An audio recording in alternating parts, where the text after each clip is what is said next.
రాష్ట్ర వ్యాప్తంగా అన్నా క్యాంటీన్ల పేరుతోటి ఇప్పటికే టీడీపీ అన్నదాన కార్యక్రమాలు నిర్వహిస్తుంది. ఈ నేపథ్యంలోని ఏదైతే పవన్ కళ్యాణ్ పిలుపునిచ్చిన డొక్కా సీతమ్మ పేరుతోటి ఈరోజు క్యాంటీన్ ఏర్పాటు చేయడాన్ని ఎట్లా చూస్తారు? రాష్ట్ర వ్యాప్తంగా ఇప్పటికే అన్నా క్యాంటీన్లు చాలా చోట్ల ఉన్నాయండి, కాదనట్లేదు. కానీ అందరూ అంటే అవసరార్థులు ఎక్కువ మంది ఉన్నారు కాబట్టి అన్నా క్యాంటీన్లు అందరి అవసరాలను అందరి ఆకలిని తీర్చలేకపోవచ్చు. అందులో భాగంగానే మా అధ్యక్షులు పవన్ కళ్యాణ్ గారి యొక్క ఆశయ స్ఫూర్తితోటి ఇక్కడ ప్రకాశం జిల్లా ప్రచార కమిటీ చైర్మన్గా ఉన్నటువంటి జడా బాలనాగేంద్ర గారు వీరి యొక్క మిత్రుల సహకారంతో ఈ డొక్కా సీతమ్మ అన్నదాన శిబిరాన్ని ఒంగోలులో అలాగే మొదటగా ప్రకాశం జిల్లాను ఫస్ట్ స్టార్ట్ చేయడము ఈరోజు ఇక్కడ స్టార్ట్ చేస్తున్నాము. ఇది ఇంకా దాతల సహకారంతో ఇంక దీన్ని ఇంకా పెంచాలి అని అన్నా క్యాంటీన్లు అలాగే డొక్కా సీతమ్మ అన్నదాన శిబిరాలు కూడా ఈక్వల్గా జిల్లా వ్యాప్తంగా అలాగే రాష్ట్ర వ్యాప్తంగా కొనసాగించేలాగా చేయాలని చెప్పేసి మేము ఒక ఎజెండాగా తీసుకుని ముందుకెళ్తున్నాము. దానికి మొట్టమొదటిగా బాలనాగేంద్ర గారు మా జిల్లాలో బీజం వేసినందుకు నిజంగానే సంతోషంగా ఉంది. ఈ కార్యక్రమానికి నన్ను అతిథిగా పిలవడం అలాగే స్థానిక ఎమ్మెల్యే అయినటువంటి దామచర్ల జనార్దన్ గారి యొక్క సహాయ సహకారాలు కూడా ఈ కార్యక్రమానికి పూర్తిగా ఉన్నాయి.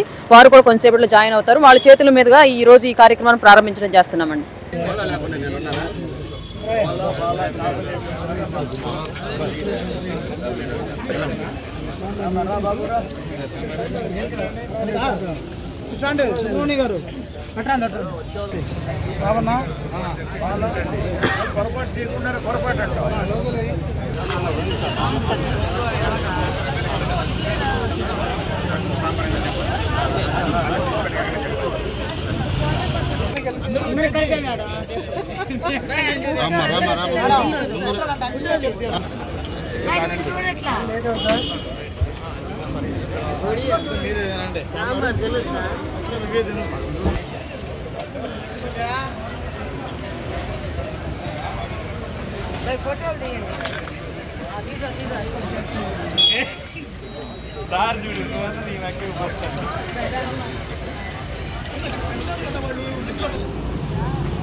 రండి వడ్డించండి చేస్తారు కదా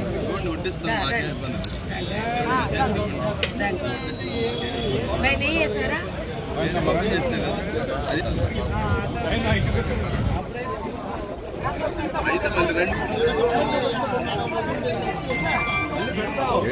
చెడిపోయాడు